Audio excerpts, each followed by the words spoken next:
What's up, YouTube? You know who it is. Midwest Tour Review here back again. Make sure you guys are checking out my other channel, Midwest Patina Works.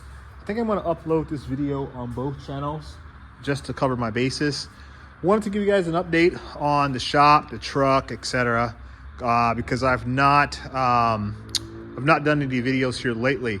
Real quick, for all of you that may not know, I hurt my back pretty bad about 3 to 4 weeks ago. And that has played a major role in my ability to get this project moved forward. I'm starting to feel better, but even as I stand here right now, I'm in pain. Just, getting older and not using proper lifting techniques is pretty much the sum of it. That being said, I'm trying to get back on my project and get this truck moving along. So that's where I've been for the last few weeks. All right, on the 58 GMC project, so you can see here the front end is kind of precariously assembled. We decided to work on getting the front doghouse put together. There's a couple bolts that I need to cut off on the driver's side fender. Then I can get that center cross member bolted securely to the fenders and to the inner fenders as well, inner and outer fenders. I'm going to go ahead and get that done hopefully today. I've got the hood sitting on the truck that's laying on top, is not bolted down. The reason why is because I simply want to see what it looks like and how the body lines are going to work out. This truck was given to me, or when I purchased the truck rather, it was in pieces, so I have to put everything back together in order to make sure that it aligns, I guess, if you will. The engine is now in the truck. It is bolted in. The transmission is bolted to the engine. And I have to weld or put in a transmission cross member as well today. So we're going to work on that. There's a couple other lower pieces like the lower valence, the upper bumper, and the lower bumper. The lower bumper is not going to happen today, unfortunately, because I have to make some brackets. I don't know if I can reuse the factory brackets, but I don't know yet. So we'll have to see on that. The interior, I've not really worked on it. I have to do, I did get the steering wheel in place. Like, I know where everything's going to fit now. So I have the roller bearings and all that kind of stuff. I'll show you guys that in a later video, but I have all that stuff now. I got everything prefabricated, so that's ready to rock and roll. Just got to weld it all in. It's still going. We're going to be doing a lot of work on this truck here over the next couple weeks. I got to get some of these little small projects tied up or get them all done as I've been tied up in the past and not been able to work on it. So we're going to be doing that as well. Then I'm going to start cleaning out the cab and working on getting the cab bolted down. Right now, the cab is not bolted to the frame because we needed to know that we couldn't bolt it. I learned something. I guess let me go back.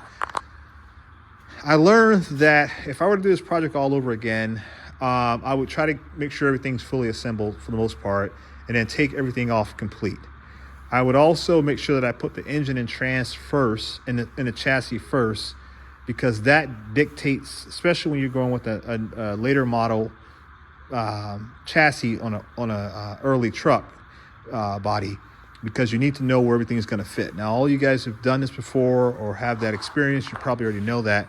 But me being fairly new to this whole process, I didn't know that, and that caused some issues, right? So I had to move everything back like 4 inches in order to get the engine and the transmission in place. That changed the cab position, which also changed the bed position.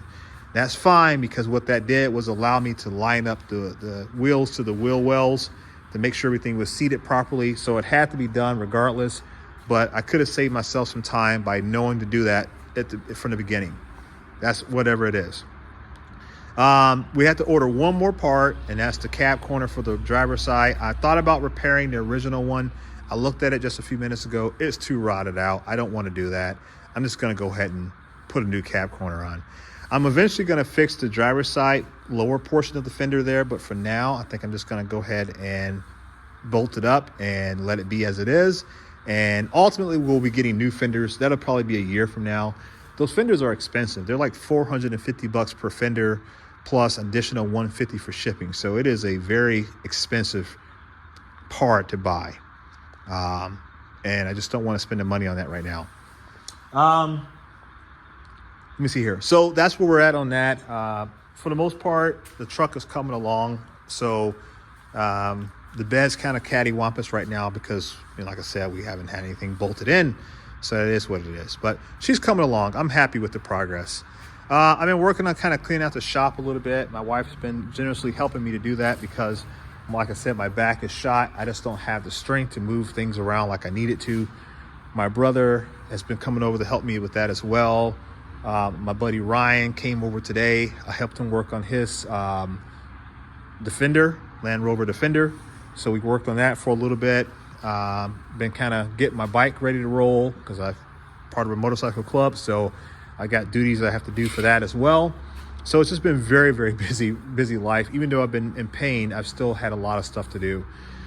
So I moved my toolboxes over to the other side of the shop. And one of the main reasons behind that was because on the other end, on that side over there, that's up against the outside wall and creates condensation, creates temperature change, and that can rust out tools. And I noticed that was going to be an issue. Granted, I got crap over here. I still haven't organized like I want. We just did this yesterday, so I haven't had a chance to get the boxes cleaned up and all that kind of stuff. But I noticed that I was starting to get some rust on some things, and here's an example of that. Snap-on, I don't know what it is about their material. It rusts very, very quickly. So now these have some surface rust on them that I got to clean off, and they're brand new. And it just, it is one of those things. But the boxes are over here now. I like them over here. They're on the interior wall, so I shouldn't have that issue anymore. In terms of new tools, I thought I bought some stuff. I'm trying to figure out what I bought. Let me see here. I'm just kind of thinking out of, oh, I got a new ratchet. Got a good deal on it. Couldn't pass it up. I bought it off of Facebook Marketplace. It is the new locking flex head design. Bought it used. You know how I am. But so I got that, and it's got the high vis handle, so I thought that's pretty cool. So added that to my plethora of ratchets. I sold a lot of them. Thank you guys for everybody who bought one, but we still have a lot. I don't intend to sell anything more. I just want to cut down the hoard a little bit, and I think we successfully have done that. So happy about that, and thank you to everybody who has purchased a tool from me. In terms of other new tools, I don't think that I bought anything new. Well, I know I haven't bought anything new, but have I bought anything? Oh, my buddy Herb hooked me up with this little mini ratchet. I mean, this thing's got fine tooth. I like that. So I got this little small ratchet here.